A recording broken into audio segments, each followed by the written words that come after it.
नमस्कार, न्यूज़ 11 के digital platform पर आपका स्वागत है और आपके साथ में हूं देवाशीष कुमार। नेपाल के रसुआ जिले में बुधवार सुबह आई भीषण बाढ़ ने भयंकर तबाही मचाई है। तिब्बत सीमा पर कई गांव बाढ़ से बह गए हैं। अचानक आई बाढ़ के कारण चीन के तिब्बत में कैलाश मानसरोवर यात्रा के लिए जा रहे लगभग 400 तीर्थ यात्रियों से संपर्क पूरी तरह से टूट गया है। इसमें 105 भारतीय भी शामिल बताए जा रहे हैं, जिनकी इस वक्त तक कोई खबर नहीं मिल पा रही है। माना जा रहा है कि इस बाढ़ का कारण सीमा के तिब्बत वाले हिस्से से भोटे कोशी नदी में अचानक और भारी मात्रा में पानी का आना था।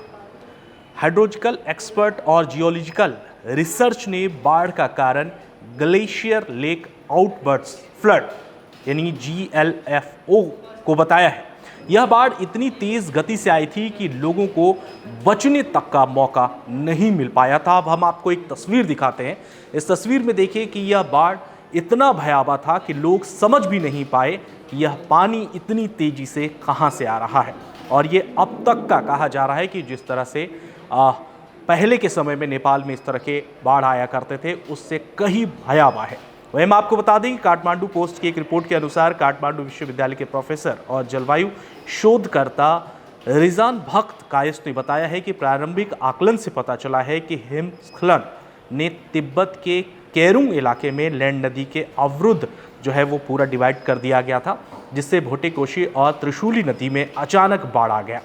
उन्होंने ये भी बताया है कि आकलन नेपाली और चीनी वैज्ञानिकों के साथ हुई चर्चा पर आधारित है, यानी कि जो रिपोर्ट उन्होंने बताया है वो इसके हिसाब से उन्होंने जिक्र किया है। आगे उन्होंने ये भी बताया है कि हिमस्खलन के कारण लैंड नदी का प्रभाव बहुत रुक गया था, जिससे लैंड नदी में एक कृत्रिम झील का निर्माण हुआ और वहाँ भारी मात्रा में पानी जमा हो गया था। उन्होंने बताया है कि जब यह हिमनद फटा तो भोटेकाशी नदी और त्रिशूली में पूरी तरह से बाढ़ आ गया था। आपको याद होगा कि केदारनाथ में भी इसी तरह से कुछ 2013 में घटना आई थी। अब हम आपको बता दें कि नेपाल में कहां से आया बाढ़ का इतना पानी। जी हाँ, नेपाल में बाढ़ का पानी तिब्बत के ऊंचे इलाके से आया। यह पानी तेजी से भोटेकोशी और त्रिशूली नदी में आकर मिला और इसमें सैलाब का पूरी तरह से ये रूप ले लिया।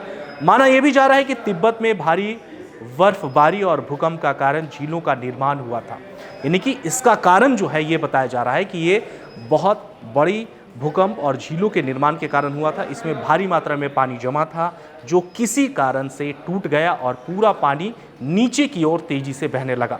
इस बीच अमेरिकी भूवैज्ञानिक सर्वेक्षण ने बताया है कि गोसाईकुंड से लगभग 47 किलोमीटर उत्तर सुबह में 7:30 बजे के आसपास तिब्बती क्षेत्र में 4.4 दशमलव तीव्रता से भूकंप भी आया था।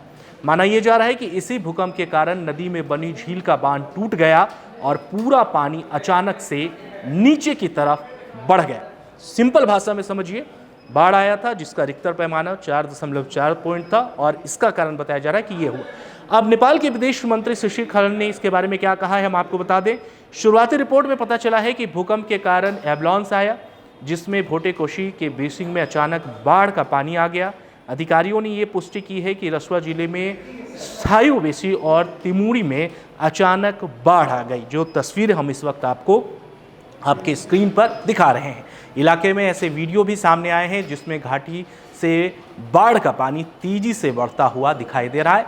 अब तक कई ऐसे वीडियो आपके नज़रों के सामने से गुजर चुका होगा जो कल से आप नेपाल में हुए त्रासदी का वीडियो देख रहे होंगे। हमारी संवेदना उन तमाम लोगों के साथ है जिनके परिवार अभी भी इस बाढ़ में लापता हैं या जो अब इस त्रासदी में नहीं बच पाए हैं। नेपाल से जुड़ी बाढ़ की खबरें हम लगातार आपके सामने लाते रहेंगे। जो ताज़ा अपडेट आते रहेंगी हम आपके सामने वीडियो के ज़रिए बताते रहेंगे। इस खबर को अगर आप यूट्यूब पर देख रहे हैं तो हमारे चैनल को सब्सक्राइब करना ना भूलें।